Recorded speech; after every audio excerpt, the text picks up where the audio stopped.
Welcome.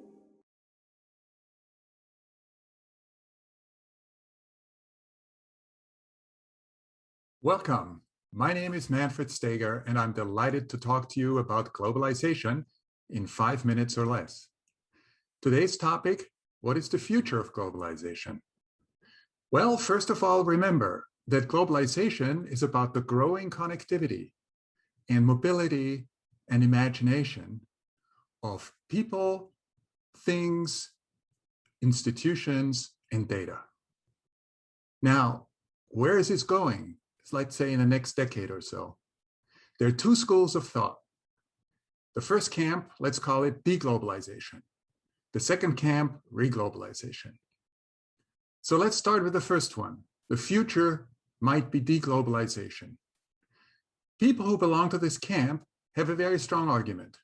They say if you look at the last decade or so, what has happened, it was a triple whammy that really weakened globalization. It started with the global financial crisis of 2008 and then continued in the 2010s with the surge of nationalism in Europe, in the United States, across the world. Think of Brexit, the rise of Donald Trump, various nationalists in Europe, Viktor Orban, or Recep Erdogan in Turkey. And their argument is what we will be seeing in the next decade or so is more of same. In other words, people would want to sort of retreat back into their nation state. And this has especially been turbocharged by COVID-19, the pandemic that actually strengthened these impulses. So trade barriers will go back up again. Travel will be much reduced. People will actually be very, very comfortable to be in what they consider to be safe bubbles of the nation state. And this is what we have to look forward to, right? Less connectivity, less mobility, less global imagination. This is what they call de-globalization. The second camp is the camp of re-globalization.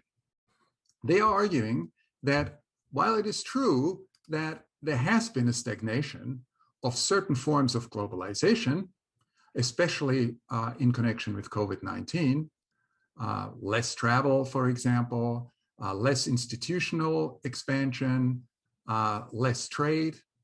Their argument is once we get through COVID, we're actually going to see a big rebound. Not just in the areas of people moving more and things moving more and organizations expanding again, but we will be seeing, most importantly, re-globalization in the area of ideas, of information, of data. In other words, a switch to digital globalization.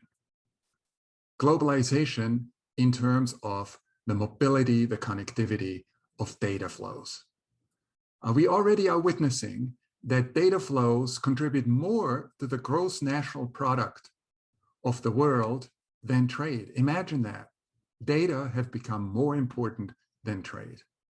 So the argument is that what we will be seeing over the next decade or so is a shift towards more and more digital globalization, more and more data flows, and the world that will become more connected than ever before, even if it doesn't occur quite as quickly in the area of people moving and objects moving and institutions moving.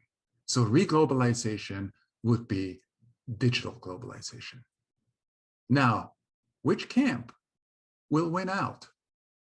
Is it going to be de-globalization and the rebirth of a new national age? Or is it re-globalization and the rise of digitality, the rise of digital connectivity? Well, you decide. This was today's talk about the future of globalization, and I very much appreciate your listening to me and viewing this contribution. Thank you.